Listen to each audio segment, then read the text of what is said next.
2003년 미국 네바다주 라스베이거스 외곽의 한 모텔.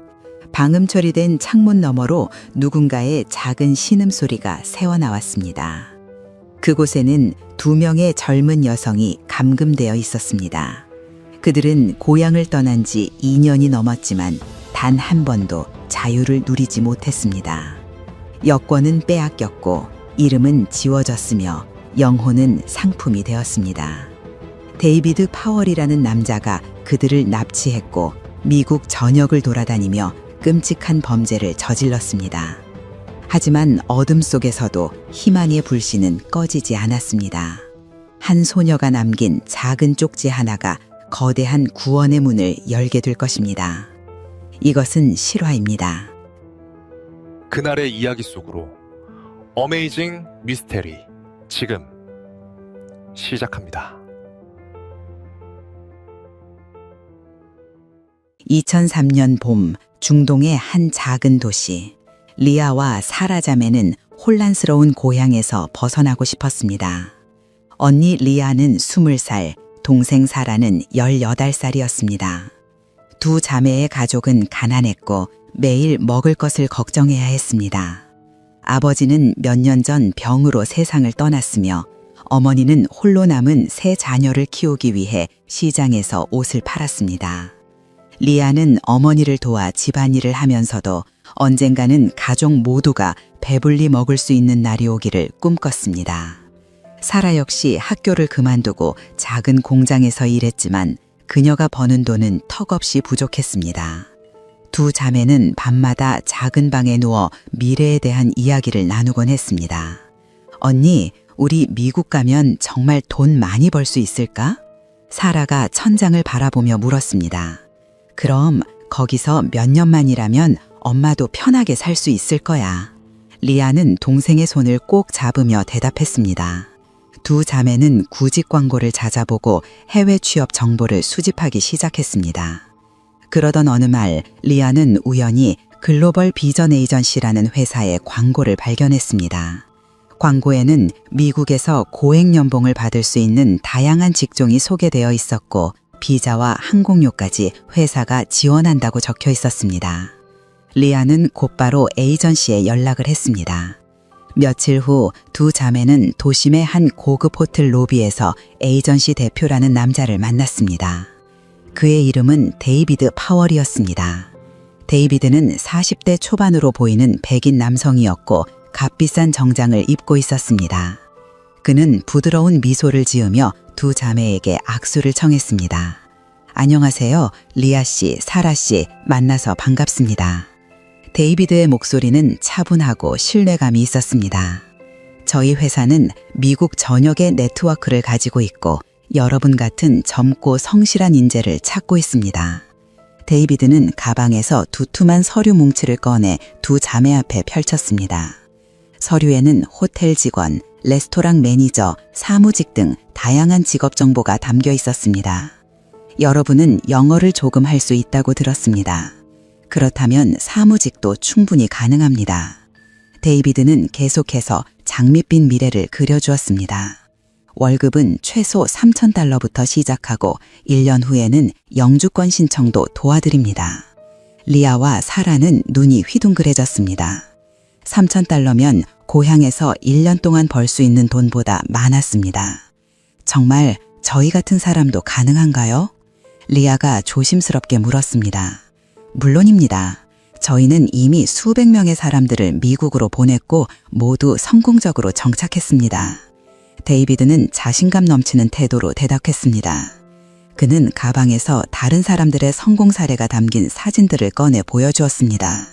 사진 속 사람들은 모두 밝게 웃고 있었고 화려한 도시를 배경으로 서 있었습니다. 보세요. 이분들도 여러분처럼 아무것도 없이 시작했지만 지금은 행복하게 살고 계십니다. 데이비드의 말에 사라는 완전히 마음이 기울었습니다. 리아는 조금 더 신중했지만 동생의 반짝이는 눈빛을 보자 망설임이 사라졌습니다. 그런데 비용은 얼마나 드나요? 리아가 현실적인 질문을 던졌습니다. 걱정하지 마세요. 비자 발급비와 항공료는 회사가 먼저 부담하고 나중에 월급에서 조금씩 공제하면 됩니다. 데이비드는 마치 아주 당연한 일인 것처럼 설명했습니다. 첫 1년 동안 매달 $300씩만 갚으시면 되고 나머지는 전부 여러분 몫입니다. 모든 것이 너무나 완벽해 보였습니다. 리아와 사라는 그 자리에서 계약서에 서명했습니다. 계약서는 영어로 작성되어 있었고 두 자매는 내용을 완전히 이해하지 못했지만 데이비드를 믿었습니다. 축하합니다. 2주 후면 미국으로 출발하실 수 있습니다. 데이비드는 계약서를 챙기며 환하게 웃었습니다. 호텔을 나서는 두 자매의 발걸음은 가벼웠습니다. 집으로 돌아가는 길 사라는 신이 나서 계속 이야기했습니다. 언니, 우리 진짜 미국 가는 거야. 엄마한테 빨리 말씀드리자. 그래, 엄마 정말 좋아하시겠다. 리아도 미소를 지었습니다. 하지만 그녀는 알지 못했습니다. 데이비드 파월이라는 남자의 진짜 정체를, 그리고 글로벌 비전 에이전시가 실제로는 존재하지 않는 유령 회사라는 사실을 말입니다. 데이비드의 목적은 단 하나였습니다. 젊고 순진한 여성들을 속여 미국으로 데려가 인신매매 시장에 팔아넘는 것이었습니다. 그는 이미 수십 명의 피해자를 만들어낸 전문 범죄자였고 리아와 사라는 그의 다음 목표물이었습니다. 2주라는 시간은 빠르게 지나갔습니다. 두 자매는 어머니와 어린 남동생에게 작별 인사를 했습니다. 어머니는 눈물을 흘리면서도 딸들의 새로운 출발을 응원했습니다. 잘 다녀와라. 거기 가서 힘들어도 참고 견뎌야 한다. 네, 엄마, 걱정 마세요. 곧 돈 많이 벌어서 보내드릴게요. 리아는 어머니를 꼭 껴안았습니다. 남동생은 누나들이 떠나는 것이 슬펐지만 곧 좋은 선물을 받을 거라는 기대에 작게 웃었습니다. 드디어 출발 날이 왔습니다. 데이비드는 공항에서 두 자매를 기다리고 있었고 그의 옆에는 중년의 백인 여성이 서 있었습니다. 소개하겠습니다. 이분은 제 파트너 제인입니다. 미국에서 여러분을 도와줄 겁니다. 제인 파월은 차갑게 미소 지었지만 그녀의 눈빛은 따뜻하지 않았습니다. 두 자매는 그저 고개를 숙여 인사했습니다. 비행기에 오르는 순간 리아는 가슴이 두근거렸습니다. 이것은 새로운 시작이었고 가족을 위한 희생이었습니다. 사라는 창밖으로 펼쳐지는 구름을 보며 미래를 상상했습니다. 하지만 그들이 탄 비행기는 희망을 향한 것이 아니었습니다. 그것은 지옥으로 향하는 일방통행 티켓이었습니다. 비행기가 이륙하고 두 자매의 고향은 점점 작아져 갔습니다. 리아는 창밖을 바라보며 마지막으로 작별 인사를 했습니다. 그녀는 몰랐습니다. 이것이 자유로운 하늘을 바라보는 마지막 순간이 될 것이라는 사실을 말입니다. 10여 시간의 비행 끝에 비행기는 로스앤젤레스 국제공항에 착륙했습니다. 리아와 사라는 피곤했지만 동시에 설렘으로 가득 차 있었습니다. 입국 심사를 마치고 공항 밖으로 나오자 데이비드가 차를 몰고 기다리고 있었습니다. 잘 오셨습니다. 피곤하시죠? 숙소로 바로 가겠습니다. 데이비드의 목소리는 여전히 친절했습니다. 두 자매는 짐을 차 트렁크에 실었고 제인이 뒷좌석에 함께 탔습니다. 차는 공항을 벗어나 고속도로로 진입했습니다. 리아는 창밖으로 펼쳐지는 거대한 도시 풍경에 감탄했습니다. 높은 빌딩들과 끝없이 이어지는 도로 그리고 수많은 자동차들이 미국의 풍요로움을 보여주는 듯했습니다. 여기가 정말 미국이구나. 사라가 작게 중얼거렸습니다. 하지만 차는 화려한 도심으로 향하지 않았습니다. 점점 건물이 줄어들고 주변 풍경이 황량해지기 시작했습니다. 1시간 넘게 달린 차는 결국 캘리포니아 외곽의 낡은 주택가에 멈춰섰습니다.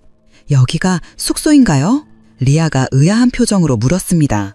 네, 당분간 여기서 지내시면 됩니다. 곧 일자리가 정해지면 더 좋은 곳으로 옮겨드릴 겁니다.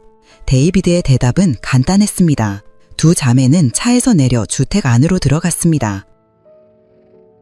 집은 겉보기와 달리 내부가 상당히 어두웠고 모든 창문에 두꺼운 커튼이 쳐져 있었습니다. 거실에는 낡은 소파와 텔레비전이 놓여 있었고 복도 끝에 작은 방 2개가 있었습니다. 여기서 쉬세요. 내일부터 오리엔테이션을 시작할 겁니다. 데이비드는 그렇게 말하고는 리아와 사라를 한 방에 남겨둔 채 나갔습니다. 문이 닫히는 소리와 함께 자물쇠가 채워지는 소리가 들렸습니다. 리아는 깜짝 놀라 문을 잡아당겼지만 열리지 않았습니다. 왜 문을 잠그는 거야? 사라가 불안한 목소리로 물었습니다. 아마 안전을 위해서겠지. 여기 동네가 안 좋아 보이니까. 리아는 동생을 안심시키려 했지만 그녀의 목소리도 떨리고 있었습니다. 밤이 깊어졌고 두 자매는 좁은 침대에 나란히 누웠습니다. 낯선 나라, 낯선 집, 그리고 알 수 없는 불안감이 그들을 짓눌렀습니다. 다음 날 아침 문이 열리는 소리에 두 자매는 잠에서 깼습니다. 제인이 들어왔고 그녀의 손에는 간단한 빵과 물이 담긴 쟁반이 있었습니다. 식사하세요. 30분 후에 데이비드를 만나야 합니다. 제인의 말투는 어제와 달리 차갑고 명령조였습니다. 두 자매는 서둘러 빵을 먹고 거실로 나갔습니다. 데이비드는 소파에 앉아 서류를 보고 있었고 그의 표정은 더 이상 친절하지 않았습니다. 앉으세요. 데이비드가 소파를 가리켰습니다. 리아와 사라는 조심스럽게 자리에 앉았습니다. 이제부터 몇 가지 규칙을 설명하겠습니다. 데이비드는 서류를 내려놓으며 말했습니다. 첫째, 여권과 신분증은 제가 보관합니다. 비자 연장 신청을 해야 하거든요. 그는 손을 내밀었습니다. 리아는 잠시 망설였지만 가방에서 여권을 꺼내 건넸습니다. 사라도 마지못해 자신의 여권을 내주었습니다. 데이비드는 여권을 받아 서랍에 넣고 자물쇠로 잠갔습니다. 둘째, 외출은 금지입니다. 일자리가 정해질 때까지 이 집 밖으로 나갈 수 없습니다. 하지만 리아가 뭔가 말으려 했지만 데이비드가 손을 들어 막았습니다. 셋째, 전화나 인터넷 사용도 금지입니다. 여러분은 아직 신분이 불안정하니까요. 데이비드의 목소리는 점점 더 위협적으로 변했습니다.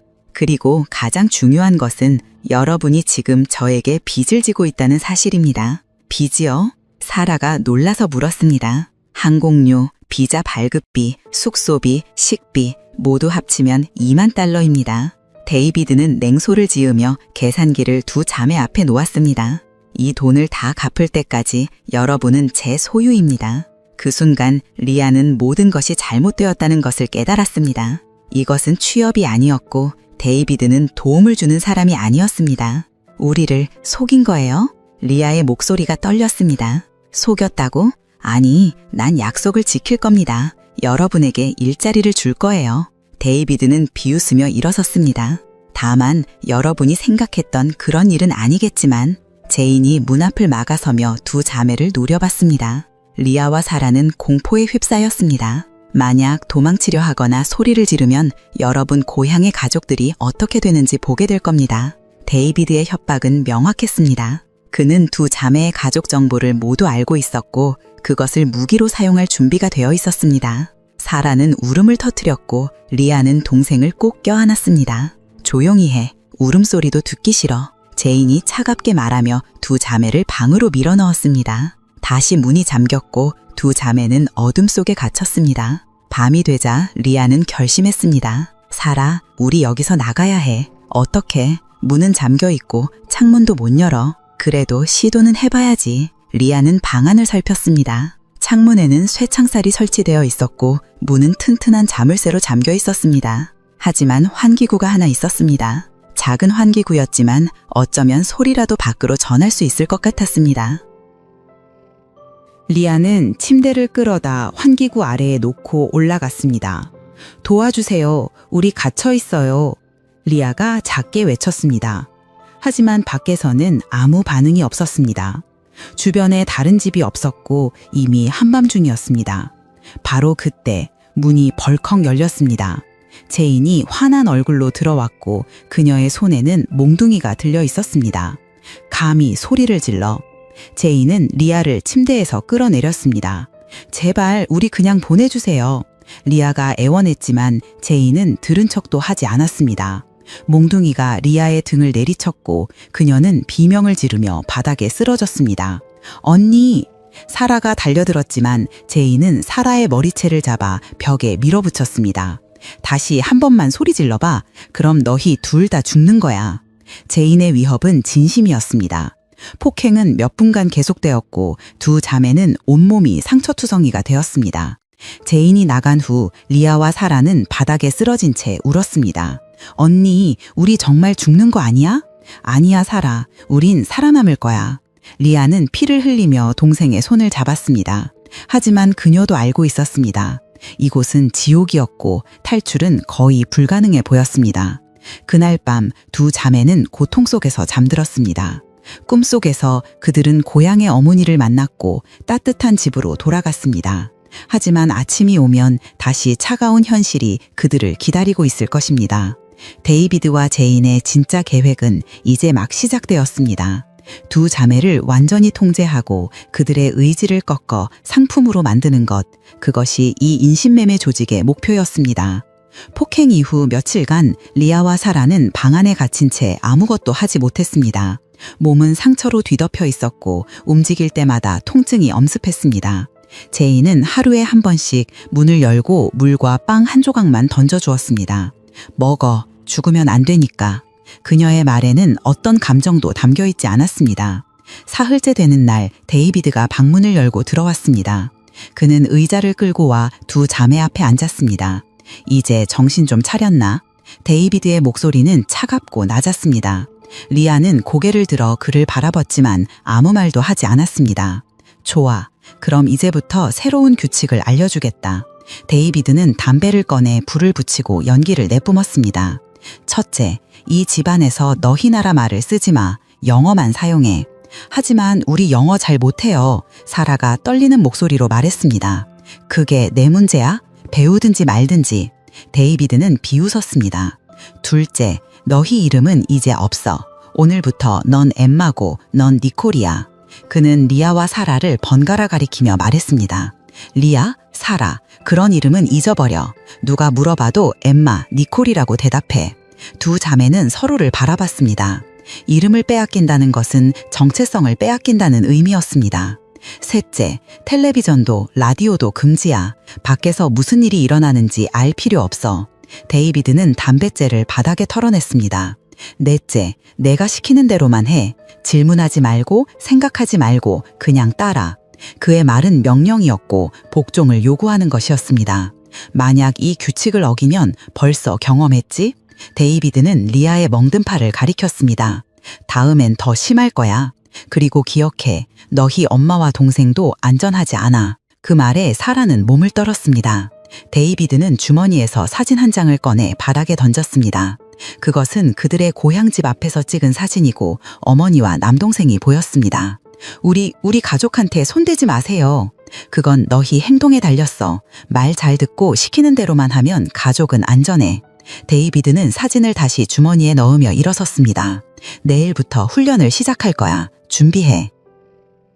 그는 문을 나가며 뒤도 돌아보지 않았습니다. 리아와 사라는 말없이 서로를 껴안았습니다. 울음조차 나오지 않았고 그저 두려움만이 그들을 채웠습니다. 다음 날 아침 제인이 두 자매를 욕실로 데려갔습니다. 씻어 10분 안에. 제인은 문 앞에 서서 시계를 보며 기다렸습니다. 두 자매는 서둘러 샤워를 하고 나왔습니다. 제인은 그들에게 새 옷을 건넸는데 그것은 너무 짧은 치마와 몸에 딱 붙는 상의였습니다. 입어. 이런 옷은 못 입어요. 사라가 고개를 저었습니다. 제인의 손이 번개처럼 움직여 사라의 뺨을 때렸습니다. 입으라면 입는 거야. 사라는 울면서 옷을 입었고 리아도 어쩔 수 없이 따라야 했습니다. 거슬로 나오자 데이비드가 카메라를 들고 서 있었습니다. 좋아, 이제 사진 찍을 거야. 웃어. 왜 사진을 찍어요? 리아가 물었습니다. 고객들에게 보여줘야 하니까. 데이비드의 대답은 간단했습니다. 그 순간 리아는 깨달았습니다. 그들은 상품 목록에 올라갈 것이고 누군가에게 팔릴 것이었습니다. 싫어요. 우린 그런 거 안 해요. 리아가 소리쳤지만 데이비드는 웃기만 했습니다. 선택권은 없어. 이미 2만 달러 빚을 졌잖아. 그 돈 갚으려면 일해야지. 우린 속은 거예요. 그런 빚 인정 못해요. 인정하든 안 하든 상관없어. 여기선 내가 법이야. 데이비드는 카메라를 대이대며 셔터를 눌렀습니다. 플래시가 터질 때마다 두 자매의 영혼은 조금씩 깎여나가는 것 같았습니다. 촬영이 끝난 후 데이비드는 노트북을 펼쳐 사진들을 정리하기 시작했습니다. 보기 좋네. 이 정도면 고액을 받을 수 있겠어. 그는 혼잣말처럼 중얼거렸습니다. 제이는 두 자매를 다시 방으로 데려갔고 이번엔 손목에 수갑을 채웠습니다. 도망가지 못하게 조치하는 거야. 수갑은 침대 프레임에 연결되어 있었고 두 자매는 침대에서 조금밖에 움직일 수 없었습니다. 밤이 되자 리아는 동생에게 작게 속삭였습니다. 사라, 우리 포기하면 안 돼. 하지만 언니, 어떻게 해? 우린 아무것도 할 수 없어. 지금은 그래. 하지만 기회는 올 거야. 그때까지 버텨야 해. 리아의 목소리에는 마지막 남은 의지가 담겨 있었습니다. 며칠간의 감금과 통제는 계속되었습니다. 데이비드와 제이는 두 자매에게 끊임없이 세뇌를 시도했습니다. 너희는 이제 엠마와 니콜이야. 가족도 없고 과거도 없어. 빚을 갚는 것만이 살아남는 길이야. 고객들을 만족시켜야 밥을 먹을 수 있어. 같은 말이 반복될 때마다 두 자매의 정신은 조금씩 무너졌습니다. 특히 사라는 어려서인지 더 빨리 무너지는 것 같았습니다. 언니, 나 더 이상 못 견디겠어. 조금만 더 버텨 살아. 꼭 방법이 있을 거야. 리아는 동생을 안으며 다짐했습니다. 어떻게든 이곳을 벗어나야 한다고, 살아남아야 한다고. 하지만 희망은 점점 멀어지는 것 같았고 현실은 너무나 잔혹했습니다. 어느 날 데이비드는 두 자매를 거실로 불러냈습니다. 오늘부터 본격적으로 일을 시작할 거야. 그의 말에 리아는 온몸이 굳었습니다. 첫 고객이 내일 온다. 준비해. 안 돼요. 우린 그런 거 못해요. 리아가 울부짖었지만 데이비드는 그녀의 머리채를 잡아 벽에 밀어붙였습니다. 선택권은 없다고 했잖아. 하기 싫으면 네 동생이 대신 할 텐데. 그 말에 리아는 입을 다물 수밖에 없었습니다. 사라를 지키기 위해서라면 그녀는 무엇이든 해야 했습니다. 그날 밤 리아는 혼자 울었습니다. 자신의 몸이 더럽혀질 것을 생각하니 죽고 싶었지만 동생을 혼자 남겨둘 수 없었습니다. 엄마, 미안해요. 리아는 창밖의 어둠을 바라보며 중얼거렸습니다. 그녀는 알지 못했습니다. 이것이 단지 시작일 뿐이며 앞으로 더 끔찍한 일들이 기다리고 있다는 것을 말입니다. 첫 고객을 맞이한 날 리아의 세상은 완전히 무너졌습니다. 그녀가 겪은 고통과 굴욕은 말로 표현할 수 없었고 그 기억은 평생 지울 수 없는 상처로 남았습니다. 데이비드는 리아가 벌어들인 돈을 받아 챙기며 냉소를 지었습니다. 잘했어, 엠마. 이제 알겠지? 이게 네 일이야. 리아는 대답하지 않았습니다. 그녀의 눈빛은 이미 생기를 잃었고 인형처럼 무표정했습니다. 사라는 언니의 모습을 보며 울었지만 그녀 역시 곧 같은 운명을 맞이할 것이었습니다. 며칠 후 데이비드는 갑작스럽게 이사 준비를 시작했습니다. 짐 싸, 오늘 밤에 출발한다. 어디로 가는데요? 리아가 물었지만 데이비드는 대답하지 않았습니다. 밤 10시경 두 자매는 차량 뒷좌석에 실렸습니다. 제인이 그들의 손목을 묶고 입에 테이프를 붙였습니다. 소리 내지 마. 경찰 만나도 아무 말 하지 마. 제인의 경고는 명확했습니다. 차는 어둠 속을 달렸고 두 자매는 창밖의 풍경조차 제대로 볼 수 없었습니다. 몇 시간을 달린 끝에 차는 네바다주 경계를 넘었습니다. 데이비드는 당국의 추적을 피하기 위해 주기적으로 거점을 옮기는 방식을 사용했습니다. 한 곳에 오래 머물면 이웃의 의심을 살 수 있었고 경찰의 감시망에 걸릴 위험도 있었습니다. 새벽 4시경 차는 네바다주의 한 외곽 모텔에 도착했습니다. 내려. 데이비드의 명령에 두 자매는 차에서 내렸습니다. 모텔은 낡고 허름했으며 간판의 전등도 반쯤 꺼져 있었습니다. 방 안으로 들어가자 캘리포니아의 집보다 더 작고 음침했습니다. 침대 하나, 작은 탁자, 그리고 낡은 욕실이 전부였습니다. 창문은 두꺼운 커튼으로 가려져 있었고 밖에서 안이 보이지 않도록 테이프까지 붙어 있었습니다. 당분간 여기서 지낼 거야. 규칙은 똑같아. 데이비드는 방 안을 둘러보며 말했습니다. 이 근처엔 카지노가 많아. 돈 많은 고객들이 즐비하지. 그의 말에는 기대감이 묻어 있었습니다. 두 자매는 라스베이거스 인근으로 왔다는 것을 알았지만 화려한 도시의 불빛은 그들과 무관했습니다. 네바다에서의 생활은 캘리포니아보다 더 지옥 같았습니다. 데이비드는 두 자매를 하루에 여러 명의 고객에게 보냈고 쉴 틈조차 주지 않았습니다. 리아와 사라는 서서히 정신이 무너지는 것을 느꼈습니다. 고통은 익숙해졌지만 그것이 더 끔찍했습니다.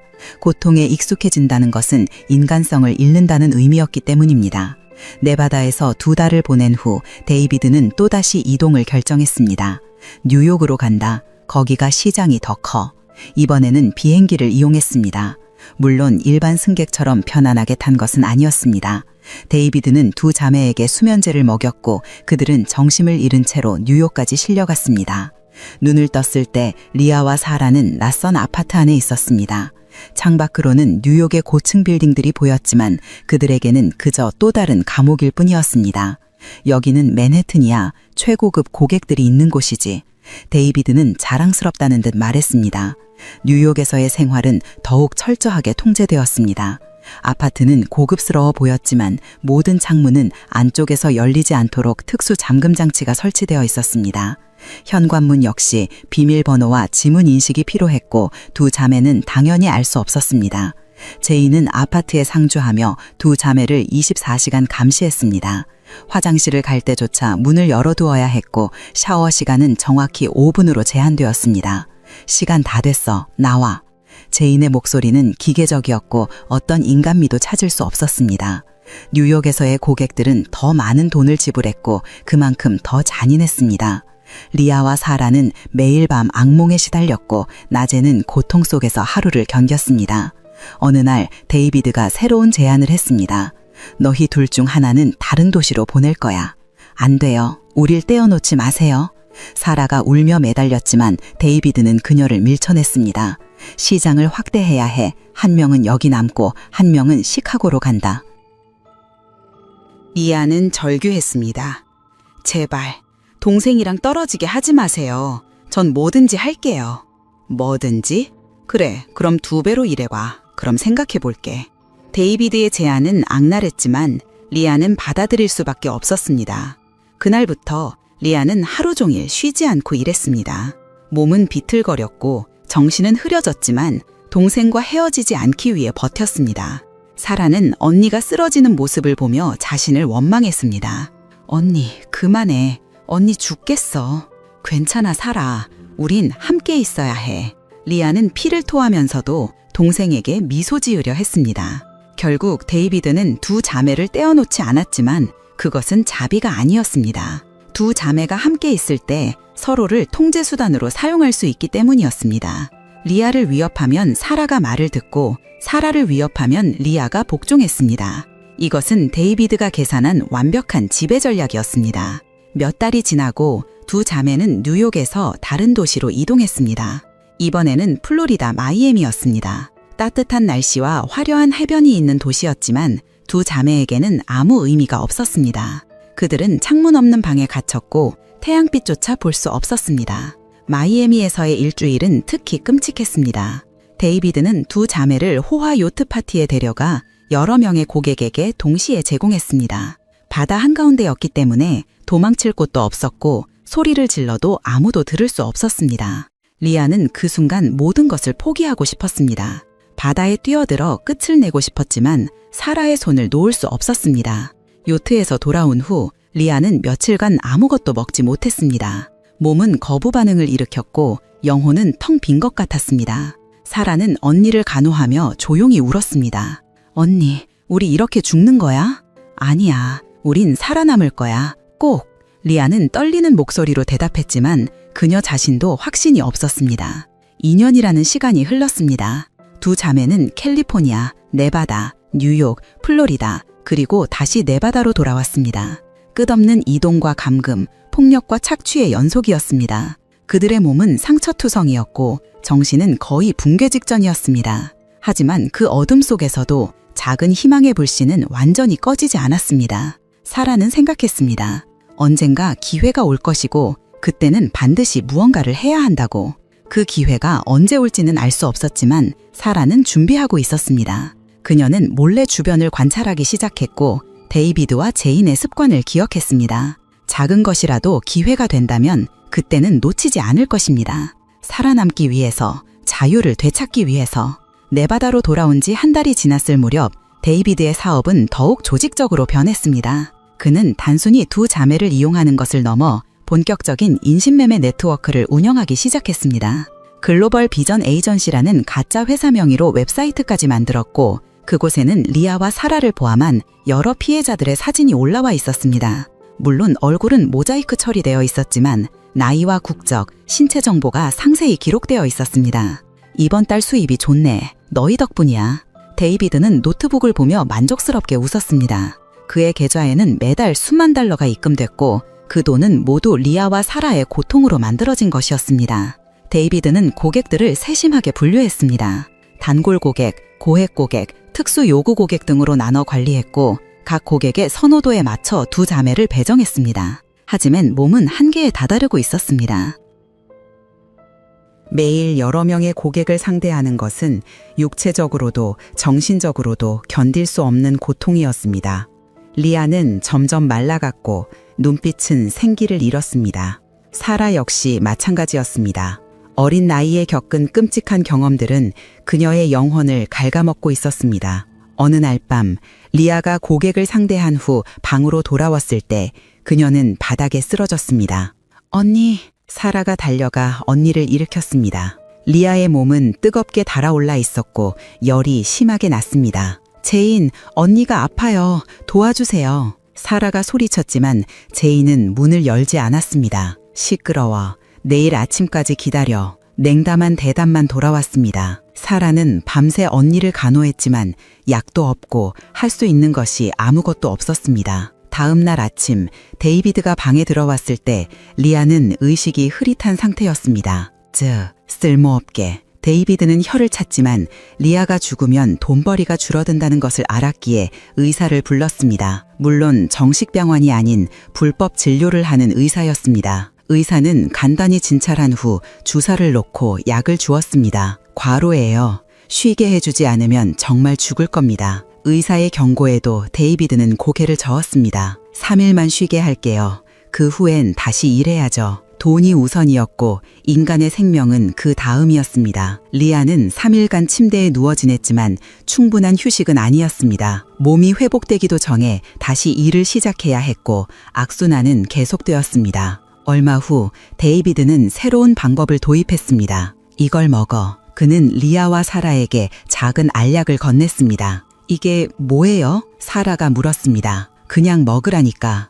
고통을 잊게 해줄 거야. 데이비드의 말에 리아는 본능적으로 거부했습니다. 싫어요. 우린 그런 거 안 먹어요. 선택권은 없어. 제인이 뒤에서 리아의 팔을 비틀었고 데이비드는 강제로 알약을 리아의 입에 밀어넣었습니다. 리아는 뱉으려 했지만 제인이 입을 막고 목을 졸랐습니다. 결국 리아는 알약을 삼킬 수밖에 없었습니다. 몇 분 후 리아는 이상한 감각을 느꼈습니다. 온 몸이 가벼워지는 것 같았고 고통이 멀어지는 것 같았습니다. 하지만 동시에 정신이 몽롱해졌고 현실과 환상의 경계가 흐려졌습니다. 데이비드가 준 것은 마약이었습니다. 그는 두 자매를 마약에 중독시켜 더욱 완벽하게 통제하려는 계획이었습니다. 마약에 취한 사람은 저항할 힘이 없고 의존성이 생기면 도망칠 생각조차 하지 못합니다. 사라 역시 같은 방식으로 마약을 강요당했습니다. 처음 며칠간 두 자매는 마약의 효과로 고통을 덜 느꼈지만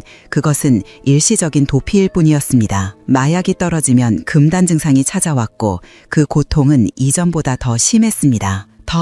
더 주세요. 리아가 떨리는 목소리로 애원했습니다. 그래, 그게 바로 내가 원하는 거야. 데이비드는 만족스럽게 웃으며 마약을 건넸습니다. 이제 두 자매는 데이비드 없이는 살 수 없는 존재가 되어가고 있었습니다. 마약은 그들의 의지를 완전히 빼앗아갔고 저항할 힘조차 남기지 않았습니다. 몇 주가 지나고 리아는 거울을 보며 충격을 받았습니다. 거울 속의 자신은 너무나 낯설었습니다. 뼈만 남은 몸, 텅 빈 눈빛, 그리고 상처투성이 피부. 이것이 정말 자신인지 믿기지 않았습니다. 언니, 우리 이렇게 살면 안 돼. 사라가 울먹이며 말했습니다. 알아. 하지만 어떻게 해? 리아로 눈물을 흘렸습니다. 마약은 그들의 판단력을 흐리게 했고 탈출할 용기를 빼앗아잤습니다. 하지만 사라는 마음속 깊은 곳에서 결심했습니다. 마약을 끊어야 한다고, 정신을 차려야 한다고. 그녀는 데이비드가 주는 마약을 몰래 뱉어내기 시작했습니다. 쉽지 않았지만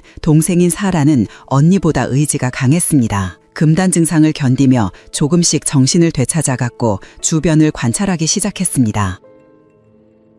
데이비드는 매주 목요일 저녁에 외출했고 제이는 금요일 오후에 장을 보러 나갔습니다. 모텔 복도에는 비상구가 있었지만 항상 잠겨 있었습니다. 하지만 어느 날 사라는 청소부가 비상구를 열고 쓰레기를 버리는 것을 목격했습니다. 저 문은 열 수 있어. 사라는 희망을 발견했습니다.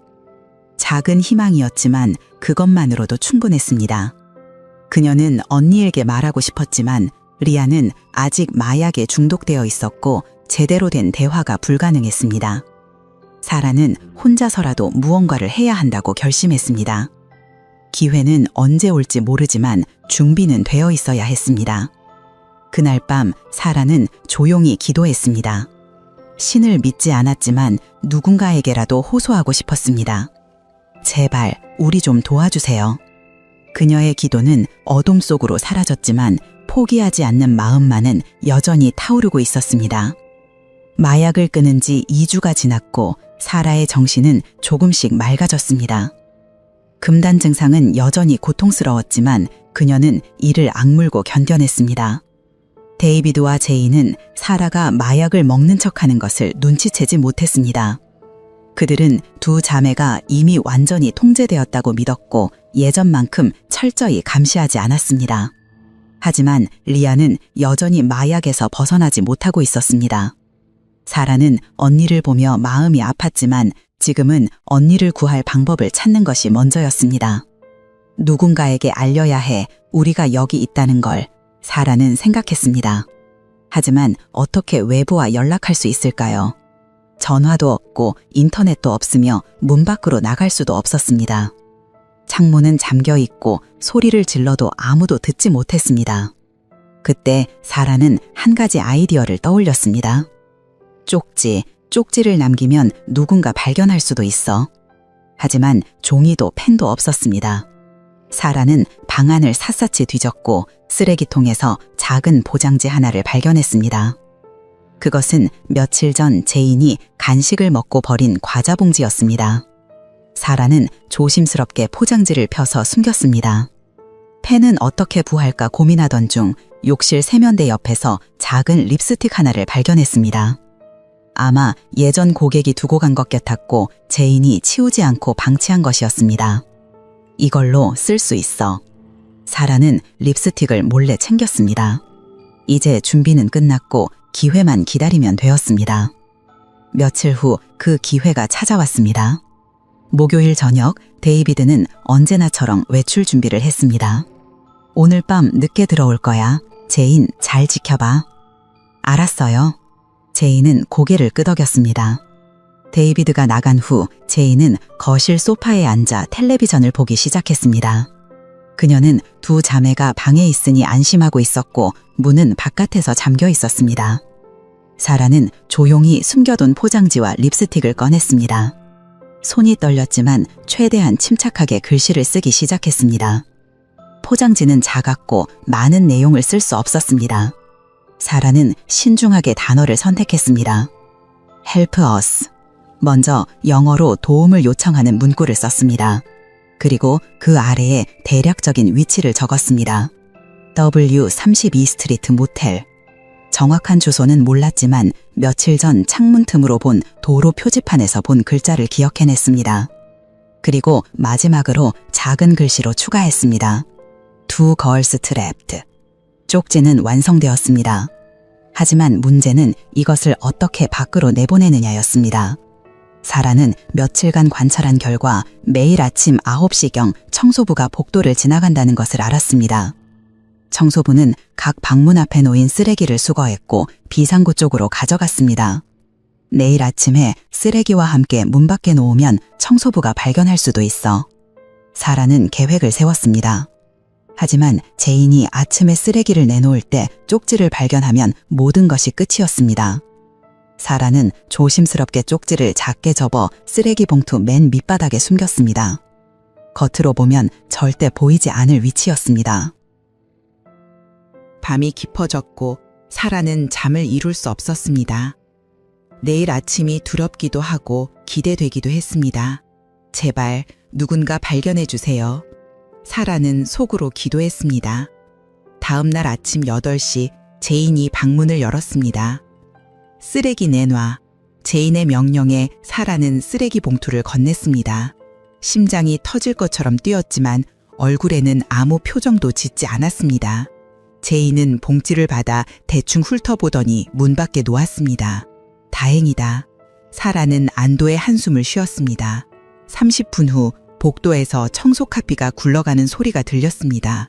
청소부가 쓰레기를 수거하는 중이었습니다. 사라는 문틈으로 밖을 살피려 했지만 아무것도 보이지 않았습니다. 그저 청소부가 쪽지를 발견하기를 바랄 뿐이었습니다. 하지만 현실은 그렇게 쉽지 않았습니다. 청소부는 쓰레기를 기계적으로 수거했고 봉투 안을 일일이 확인하지 않았습니다. 쪽지는 다른 쓰레기들과 함께 커다란 쓰레기통에 버려졌습니다. 사라는 그 사실을 알지 못했고 여전히 희망을 품고 있었습니다. 며칠이 지났지만 아무 일도 일어나지 않았습니다. 경찰도 구조대도 오지 않았습니다. 사라는 점점 실망하기 시작했습니다. 역시 안 되는 거였어. 하지만 그녀는 포기하지 않았습니다. 한 번 시도했으면 2번, 3번도 할 수 있었습니다. 일주일 후 사라는 또 다른 포장지를 구했고 이번에는 더 구체적인 정보를 적었습니다. 키드냅트, 콜, 911. 그리고 이번에는 다른 방법을 생각했습니다. 모텔 창문 밖으로 쪽지를 떨어뜨리는 것이었습니다. 창문은 잠겨 있었지만 환기를 위한 작은 틈이 있었습니다. 사라는 쪽지를 최대한 작게 접어 그 틈으로 밀어 넣었습니다. 바람에 날려 어딘가로 떨어지기를 바라며 말입니다. 쪽지는 천천히 떨어져 모텔 주차장 한쪽 구석에 쌓인 쓰레기 더미 사이로 사라졌습니다. 또다시 며칠이 지났지만 여전히 아무 일도 일어나지 않았습니다. 사라는 좌절했지만 그래도 계속 시도했습니다. 3번째, 4번째, 기회가 있을 때마다 쪽지를 만들어 밖으로 보냈습니다. 리아는 동생의 행동을 눈치챘지만 마약에 취한 상태에서는 제대로 이해하지 못했습니다. 사라, 뭐 하는 거야? 아무것도 아니야 언니, 쉬어. 사라는 언니를 눕히며 쪽지를 숨겼습니다. 그녀는 알고 있었습니다. 이 작은 쪽지들이 발견될 확률은 거의 0에 가깝다는 것을. 하지만 0.1%의 가능성이라도 있다면 시도할 가치가 있었습니다. 왜냐하면 그것이 유일한 희망이었기 때문이었습니다. 어느 날 오후 사라는 5번째 쪽지를 준비하고 있었습니다. 이번에는 더 절박한 내용을 담았습니다. We are dying, please help. 그리고 모텔 이름을 추가했습니다. 데저트 스타 모텔. 며칠 전 우편물에서 본 이름이었습니다. 사라는 이 쪽지를 다시 창문 틈으로 밀어냈습니다. 쪽지는 바람에 날려 주차장 한쪽으로 떨어졌고 그곳에는 다른 쓰레기들이 쌓여 있었습니다. 사라는 몰랐습니다. 이 5번째 쪽지가 그녀와 언니의 운명을 바꿀 것이라는 사실을 말입니다. 그날 밤 사라는 창밖을 바라보며 다시 한번 기도했습니다. 제발 우리를 찾아주세요. 그녀의 목소리는 떨렸지만 포기하지 않는 의지만은 여전히 강했습니다. 사라가 5번째 쪽지를 날린 지 3일이 지난 어느 오후였습니다. 데저트 스타 모텔의 주차장에서는 한 여성이 청소 도구를 들고 쓰레기를 치우고 있었습니다. 그녀의 이름은 마리아 고메즈, 40대 후반의 히스패닉 여성이었습니다. 마리아는 이 모텔에서 10년 넘게 청소 일을 해온 베테랑이었고 매일 똑같은 일상을 반복했습니다. 그날도 평범한 하루였습니다. 주차장 구석에 쌓인 쓰레기를 치우던 마리아는 바람에 날려온 작은 종이 조각을 발견했습니다. 처음에는 그냥 쓰레기라고 생각했지만 무언가 붉은 글씨가 적혀 있는 것이 눈에 띄었습니다. 마리아는 허리를 굽혀 종이를 주워들었습니다. 작은 과자 포장지였고 립스틱으로 쓴 듯한 글씨가 어지럽게 적혀 있었습니다. We are dying. Please help. Desert Star Motel. 마리아는 순간 숨이 멎는 것 같았습니다. 세상에. 그녀는 떨리는 손으로 쪽지를 다시 읽었습니다. 장난일 수도 있었지만 글씨는 너무나 절박해 보였습니다. 마리아는 곧바로 모텔 사무실로 달려갔습니다. 매니저님, 이것 좀 보세요. 하지만 매니저는 무관심하게 쪽지를 보더니 고개를 저었습니다. 아마 누가 장난친 거겠죠. 신경 쓰지 마세요. 하지만 이건 마리아, 일이나 계속하세요. 매니저는 쪽지를 책상 위에 던지고 다시 컴퓨터를 봤습니다. 마리아는 실망했지만 그냥 넘어갈 수 없었습니다. 그녀도 어린 딸이 둘 있는 어머니였고 만약 누군가 정말로 위험에 처해 있다면 도와야 한다고 생각했습니다. 일을 마친 후 마리아는 쪽지를 가지고 집으로 돌아갔습니다. 저녁 식사를 하며 남편에게 이야기했고 남편 역시 심각하게 받아들였습니다. 경찰에 신고해야 해. 그래야 할까? 당연하지. 만약 정말로 누군가 갇혀 있다면 큰일이야. 다음 날 아침 마리아는 지역 경찰서를 방문했습니다. 경찰서 접수대에 앉아있던 경관은 쪽지를 받아들고 신중하게 읽었습니다. 언제 발견하셨나요? 어제 오후 3시경이요. 모텔 주차장 쓰레기 더미에서 찾았어요. 경관은 쪽지를 증거봉투에 넣고 상급자에게 보고했습니다.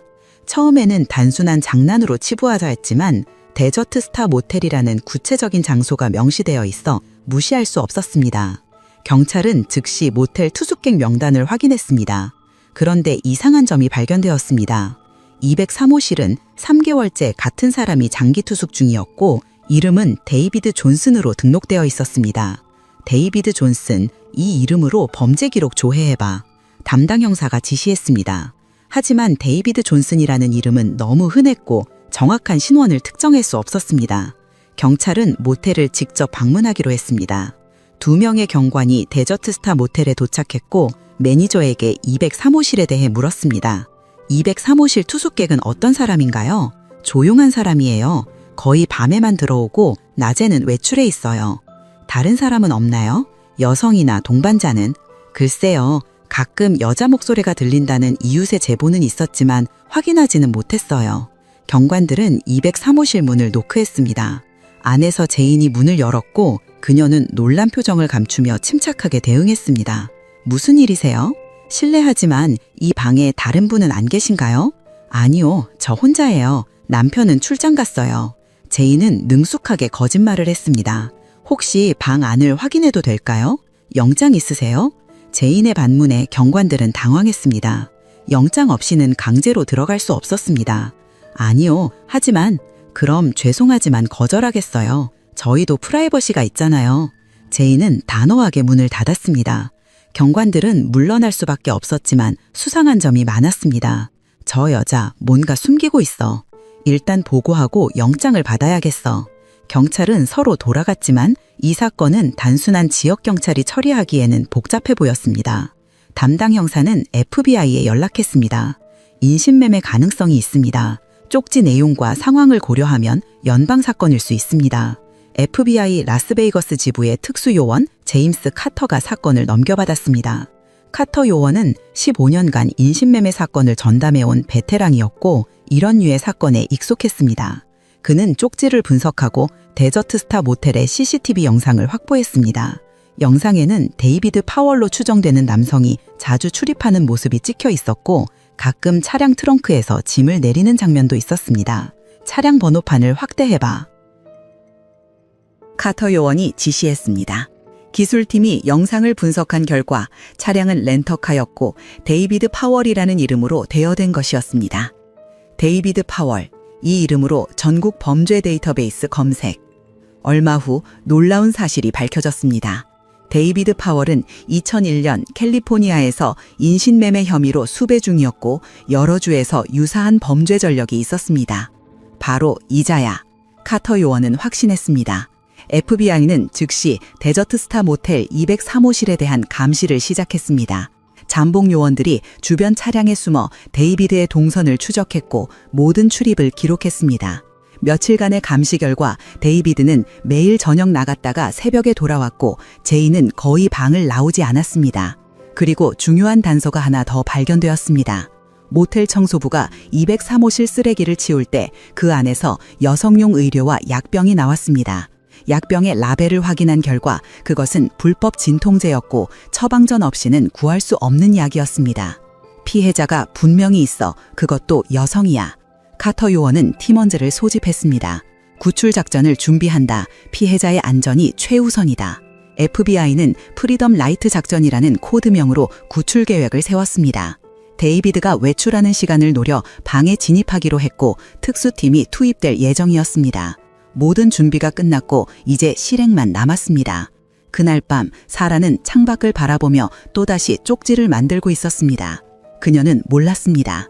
이미 FBI가 그들을 찾았고 구출 작전이 진행 중이라는 사실을 말입니다. 사라, 괜찮아? 리아가 희미한 목소리로 물었습니다. 응, 언니, 괜찮아. 곧 우리 여기서 나갈 수 있을 거야. 사라는 언니의 손을 잡으며 대답했습니다.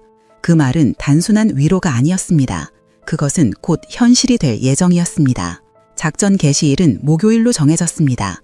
데이비드가 매주 목요일 저녁 8시경 외출한다는 패턴을 FBI가 파악했기 때문입니다. 카터 요원은 특수팀 6명과 함께 작전을 지휘했습니다. 피해자의 안전이 최우선이다. 폭력은 최소화하고 신속하게 진입한다.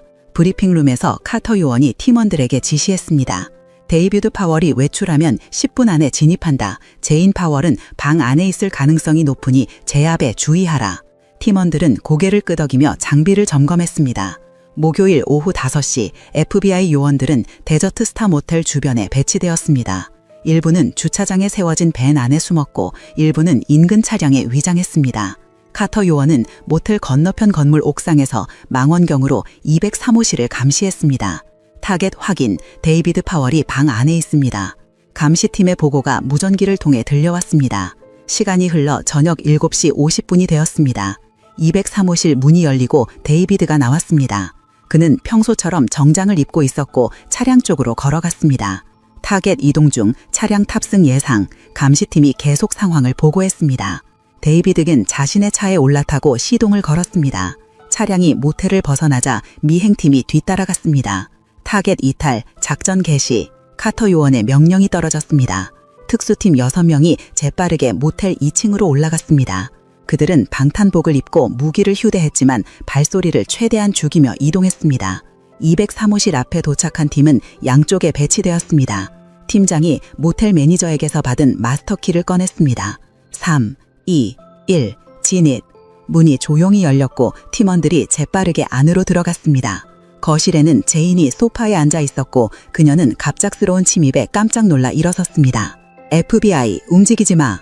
2명의 요원이 제인을 향해 총을 겨누었습니다. 제인은 본능적으로 도망치려 했지만 다른 요원이 재빠르게 그녀를 제압했습니다. 손 뒤로 바닥에 엎드려. 제인은 저항했지만 요원들의 힘을 당해낼 수 없었습니다.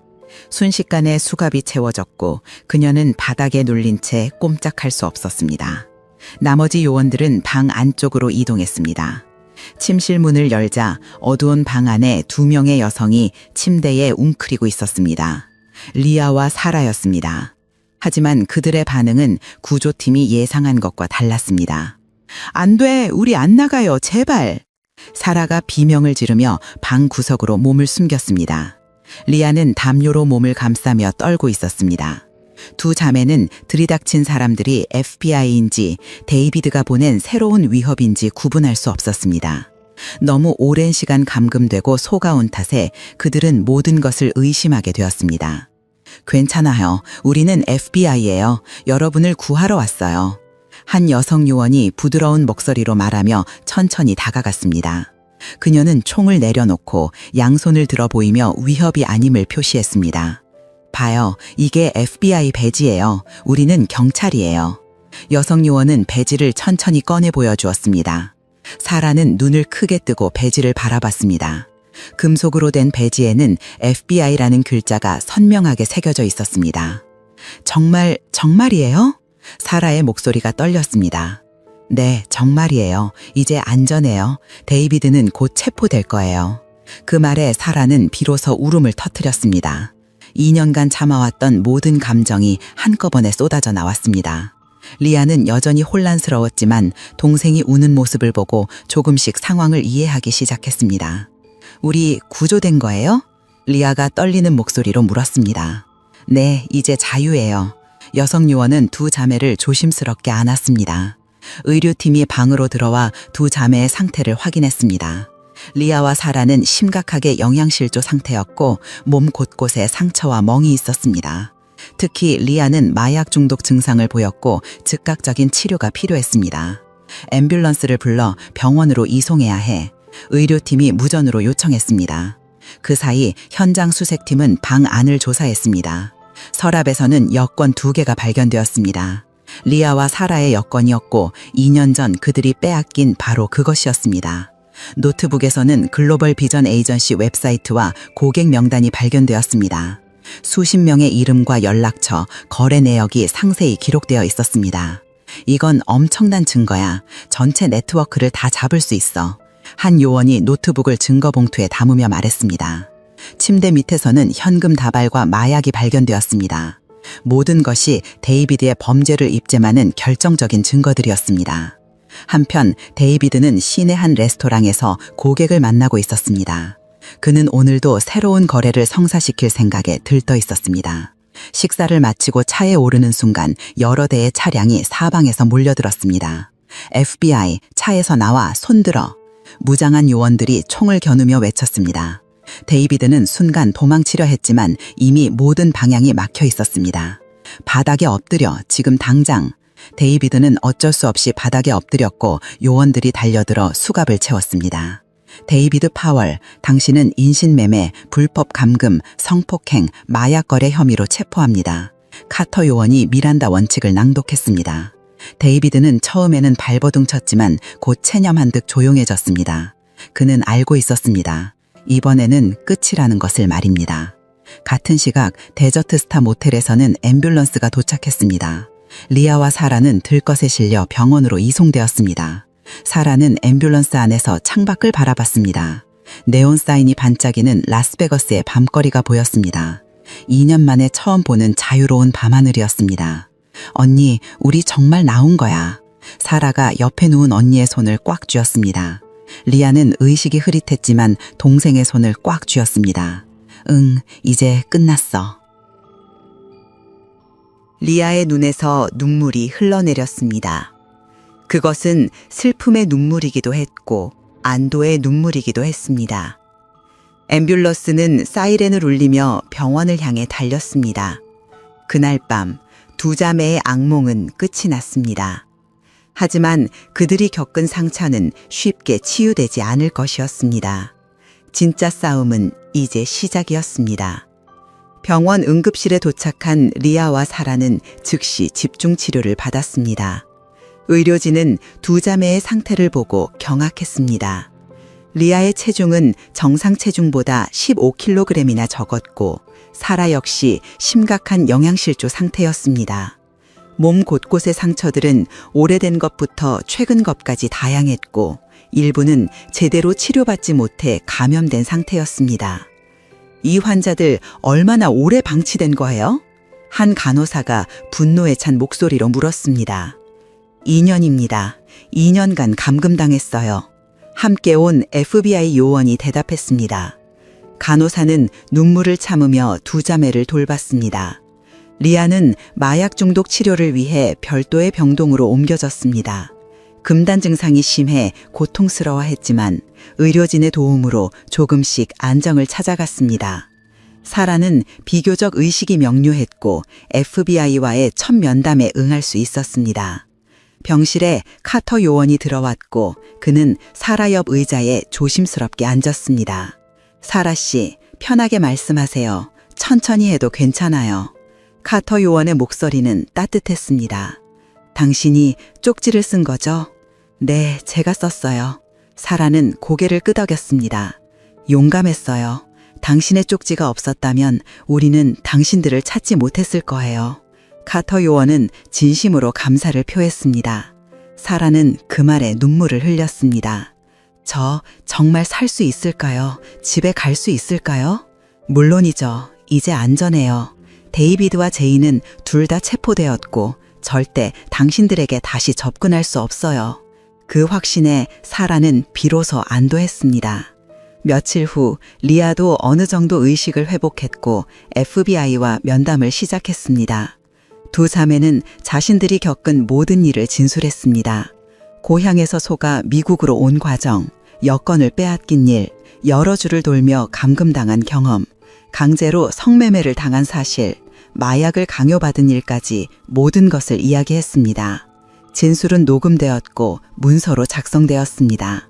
카터 요원은 두 자매의 증언을 바탕으로 데이비드 파월과 제인 파월에 대한 기소 내용을 정리했습니다. 인신매매, 불법 감금, 성폭행, 폭행, 협박, 마약 거래, 여권 위조 및 절도 등 수십 가지 혐의가 추가되었습니다. 한편 리아와 사라의 고향 가족에게도 연락이 갔습니다. 어머니는 두 딸이 살아있다는 소식을 듣고 울음을 터뜨렸습니다. 2년 동안 아무 연락이 없어 죽은 줄 알았다고 했습니다. 정말 살아있어요? 제 딸들이요? 어머니는 전화기를 붙잡고 떨리는 목소리로 물었습니다. FBI 측에서는 가족 재회를 위한 절차를 준비했지만 두 자매의 상태가 완전히 회복될 때까지는 시간이 필요했습니다. 병원에서 한 달을 보낸 후 리아와 사사는 심리치료를 시작했습니다. 전문 상담사가 배정되었고 외상후 스트레스 장애 치료가 진행되었습니다. 처음에는 악몽에 시달렸고 남성만 보면 공포에 떨었습니다. 문이 잠기는 소리만 들어도 패닉에 빠졌고 어둠을 견디지 못했습니다. 하지만 상담사의 도움과 서로에 대한 지지로 두 자매는 조금씩 회복해 갔습니다. 언니, 우리 이제 정말 괜찮을까? 사라가 어느 날 밤 언니에게 물었습니다. 응, 시간이 걸리겠지만 우린 살아남았어. 그게 중요한 거야. 리아는 동생을 안으며 대답했습니다. 6개월 후 데이비드 파월과 제인 파월의 재판이 시작되었습니다. 연방 법원에서 열린 재판에는 수많은 기자들과 방청객들이 몰려들었습니다. 이 사건은 언론에 대서특필되었고 미국 내 인신매매 문제의 심각성을 일깨우는 계기가 되었습니다. 검찰은 확보한 모든 증거를 제출했고 리아와 사라는 법정에 증인으로 출석했습니다. 두 자매는 떨리는 목소리로 자신들이 겪은 일을 증언했습니다. 방청석에서는 흐느끼는 소리가 들렸고 배심원들도 충격에 빠진 표정이었습니다. 데이비드는 법정에서 무표정하게 앉아 있었지만 리아와 사라의 증언이 이어지자 고개를 숙였습니다. 제인 역시 변명의 여지가 없었고 그녀의 변호사조차 제대로 된 변론을 펼치지 못했습니다. 재판은 2주간 진행되었고 배심원단의 판결은 만장일치였습니다. 피고인 데이비드 파월과 제인 파월은 모든 혐의에 대해 유죄, 판사의 선고가 떨어졌습니다. 데이비드 파월은 종신형을 선고받았고 가석방 가능성도 없었습니다. 제인 파월 역시 50년형을 선고받았습니다. 두 사람은 남은 생을 감옥에서 보내게 되었습니다. 판결이 내려진 후 리아와 사라는 법원 밖으로 나왔습니다. 햇살이 따뜻했고 바람이 부드러웠습니다. 언니, 끝났어. 사라가 하늘을 올려다보며 말했습니다. 응, 이제 진짜 끝났어. 리아는 동생의 손을 잡았습니다. 두 자매는 FBI의 도움으로 피해자 보호 프로그램에 등록되었고 새로운 삶을 시작할 수 있는 지원을 받았습니다. 미국에 남을 것인지 고향으로 돌아갈 것인지는 그들의 선택이었습니다. 리아와 사라는 오랜 고민 끝에 고향으로 돌아가기로 결심했습니다. 미국에서의 기업은 너무나 고통스러웠고 그들은 가족의 품으로 돌아가고 싶었습니다. 출국 전날 카터 요원이 두 자매를 찾아왔습니다. 잘 가요. 그리고 행복하세요. 감사합니다. 요원님이 아니었으면 우린 아직도 거기 갇혀 있었을 거예요. 사라가 카터 요원을 꼭 껴안았습니다. 아니에요. 당신이 포기하지 않았기에 가능한 일이었어요. 카터 요원은 미소 지으며 대답했습니다. 공항에서 두 자매는 고향으로 가는 비행기에 올랐습니다. 이번에는 진짜 자유를 향한 비행이었습니다. 창밖으로 펼쳐지는 구름을 보며 사라는 조용히 말했습니다. 언니, 우리 다시 시작할 수 있을까? 그럼 우린 살아남았다나. 이제 뭐든 할 수 있어. 리아는 확신에 찬 목소리로 대답했습니다. 비행기는 하늘 높이 날아올랐고 두 자매의 새로운 인생도 시작되고 있었습니다. 2005년 가을, 리아와 사라는 고향 땅을 밟았습니다. 공항에는 어머니와 남동생이 기다리고 있었습니다. 어머니는 두 딸의 모습을 보자마자 달려가 꼭 껴안았습니다. 리아, 사라, 정말 너희구나. 어머니의 목소리는 울음으로 떨렸습니다. 남동생도 누나들을 안으며 눈물을 흘렸습니다. 2년 동안 소식이 끊겨 죽은 줄 알았던 가족이 다시 돌아온 것입니다. 엄마, 우리 돌아왔어요. 리아가 어머니의 등을 토닥이며 말했습니다. 공항을 나서며 사라는 고향의 하늘을 올려다봤습니다. 변한 것은 없었지만 모든 것이 새롭게 느껴졌습니다. 자유롭게 걸을 수 있다는 것, 가족과 함께 있다는 것, 이 모든 것이 기적처럼 느껴졌습니다. 집으로 돌아온 두 자매는 천천히 일상에 적응해 나갔습니다. 처음에는 어려웠습니다. 밤마다 악몽에 시달렸고 문이 잠기는 소리만 들어도 패닉 상태에 빠졌습니다. 낯선 남자를 보면 몸이 얼어붙었고 혼자 있는 시간을 견디지 못했습니다. 어머니는 두 딸의 고통을 지켜보며 함께 울었습니다. 하지만 어떤 위로의 말도 그들의 상처를 완전히 치유할 수는 없었습니다. 리아는 특히 힘들었습니다. 마약 중독의 후유증이 남아있었고 금단 증상이 찾아올 때마다 고통스러워했습니다. 미국에서 시작한 치료를 계속 받아야 했고 지역 병원의 도움을 받았습니다. 사라는 언니를 돌보며 자신도 회복하려 노력했습니다. 심리 상담을 꾸준히 받았고 조금씩 웃음을 되찾아갔습니다. 1년이 지났습니다. 리아는 마약 중독에서 벗어났고 조금씩 사회생활을 시작했습니다. 작은 가게에서 일하며 사람들과 다시 소통하는 법을 배웠습니다. 처음에는 손님과 눈을 마주치는 것조차 두려웠지만 시간이 지나며 조금씩 나아졌습니다. 사라는 학업을 재개했습니다. 늦은 나이였지만 그녀는 배움을 포기하지 않았습니다.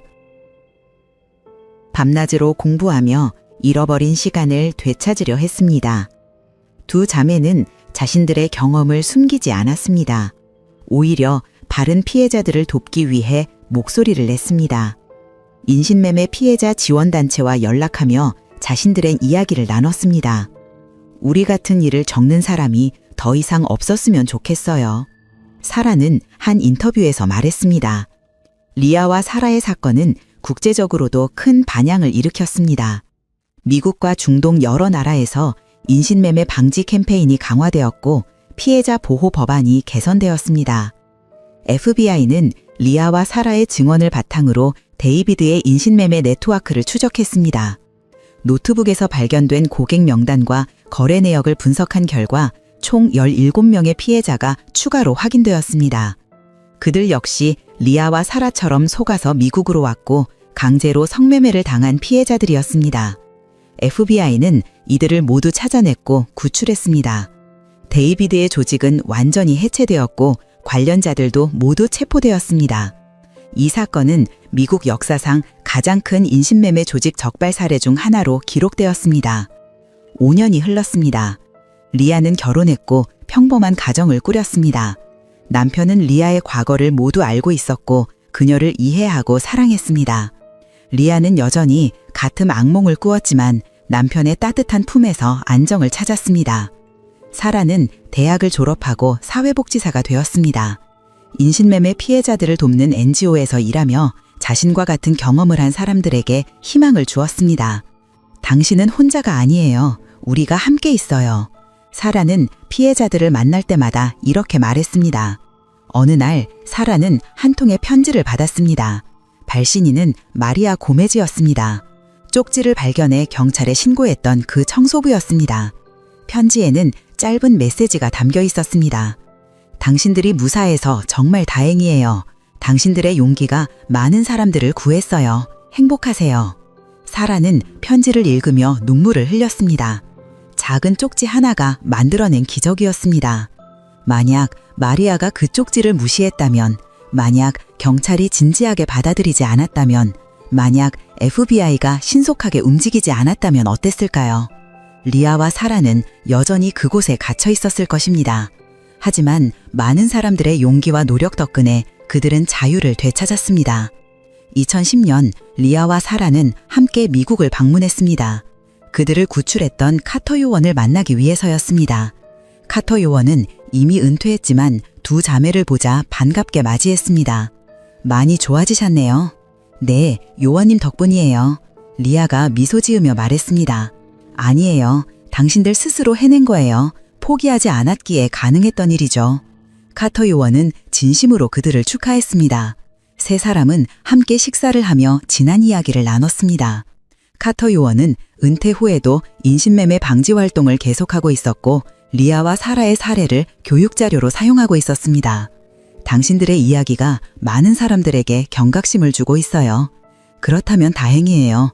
우리 같은 피해자가 더 이상 생기지 않기를 바래요. 사라가 대답했습니다. 미국 방문을 마치고 돌아가는 비행기 안에서 리아는 창밖을 바라보며 생각했습니다. 10년 전 같은 하늘을 날았을 때 그녀는 희망에 부풀어 있었습니다. 하지만 그 비행기는 지옥으로 가는 길이었습니다. 그리고 지금 다시 같은 하늘을 날고 있지만 이번에는 진짜 자유를 얻었습니다. 언니, 뭐 생각해? 사라가 물었습니다. 그냥 우리 정말 많이 왔다는 생각. 맞아, 우린 살아남았어. 두 자매는 서로를 바라보며 미소 지었습니다. 그들은 알고 있었습니다. 상처는 여전히 남아있고 악몽은 때때로 찾아오지만 그래도 그들은 살아있다는 것을 말입니다. 그리고 그것만으로도 충분히 의미 있다는 것을 말입니다. 데이비드 파월은 2005년 연방법원에서 종신형을 선고받았고 현재도 연방교도소에 수감 중입니다. 가석방 가능성은 없으며 그는 평생을 감옥에서 보낼 것입니다. 제인 파월은 50년형을 선고받았으며 2055년까지 출소할 수 없습니다. 리아와 사라를 포함해 총 19명의 인신매매 피해자가 구출되었고 모두 자신의 삶으로 돌아갔습니다. 마리아 고메즈는 용기 있는 신고로 지역사회로부터 표창을 받았습니다. 그녀는 당연한 일을 했을 뿐이라며 겸손하게 말했지만 그녀의 작은 행동이 19명의 생명을 구했습니다. 카터 요원은 이 사건 이후 인신매매 방지 교육 프로그램을 개발했고 전국의 경찰관과 FBI 요원들에게 교육을 실시했습니다. 인신매매는 여전히 전 세계적으로 심각한 문제입니다. 매년 수만 명의 사람들이 속아서 다른 나라로 끌려가고 강제 노동이나 성매매에 이용됩니다. 하지만 리아와 사라처럼 포기하지 않고 살아남은 사람들도 있습니다. 그들의 용기가 다른 피해자들에게 희망이 되고 있습니다. 만약 여러분 주변에 이상한 징후를 발견한다면 외면하지 마세요. 작은 관심 하나가 누군가의 생명을 구할 수 있습니다. 마리아의 쪽지처럼 말입니다. 그리고 만약 여러분이 지금 어딘가에 갇혀 있다면 절대 포기하지 마세요. 사라처럼 0.1%의 가능성이라도 있다면 시도해보세요. 희망은 가장 어두운 곳에서도 빛을 발합니다. 여러분은 어떻게 생각하시나요? 우리 사회는 인신매매를 막기 위해 무엇을 할 수 있을까요? 그리고 피해자들을 위해 우리는 어떤 도움을 줄 수 있을까요?